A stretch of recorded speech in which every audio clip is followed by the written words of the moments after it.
Okay, into wicketkeeping, some wicketkeepers on the screen here.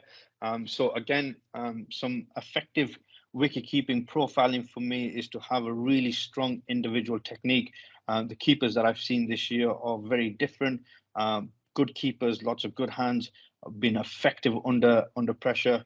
Obviously, I've seen a couple whilst we played the different tournaments, and I've also seen players who haven't really put their hand up for wicketkeeping, but actually catch the ball really well or are in good position. So I would strongly encourage you to try and do both. The ability to read the bowlers and execute the plans will come over time, but has to be effective and adaptable in order to do that. Obviously, a leader within the field, I would be looking at my wicketkeeper to manage the fielders, but also make sure that we're helping the captain manage effective angles, which is the big area for me, because a wicketkeeper is the second pair of eyes on the pitch in terms of leadership and angles, and in terms of what we're trying to do. So communicates well, has really good knowledge, has information to pass on, which is accurate. Often I would like my wicketkeepers to make sure that they've got effective information that can add value to defeating the opposition. And this is an area which is all about mindset, is all about intent. Trying to stay away from negativity is always difficult in a heated situation in a competition mode. But I would like my wicketkeeper to be very sort of objective in terms of the opinion that they're trying to provide towards the captain, and being able to read the game really well is part of the profiling that I'm looking for.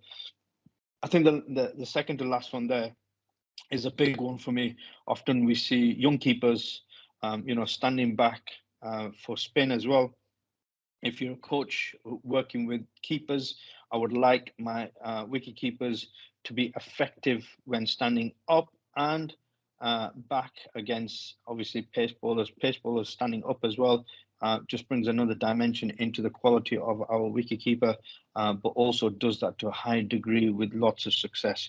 But this is the area where you can also be a hero very quickly, and obviously go back to zero very quickly, because if you're not comfortable standing up, especially down leg side takes, it can be very, demeaning for the bowler who's constantly doesn't want to be losing runs.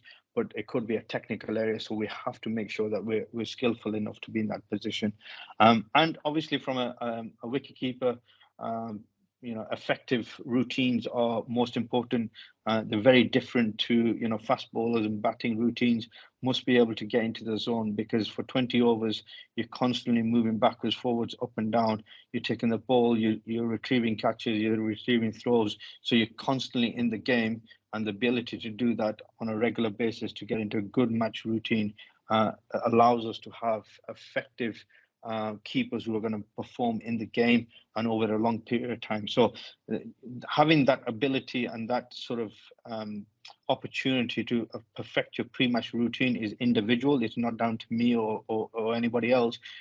He or she needs to be having that routine in order to take the ball number one, because that could be the first ball that gets snicked off, or a thick edge that comes off, or a thin edge, and we might need to move quite quickly. So you're judged from ball one right to the very last ball. So these are areas that I would like my wicketkeeper in terms of profiling.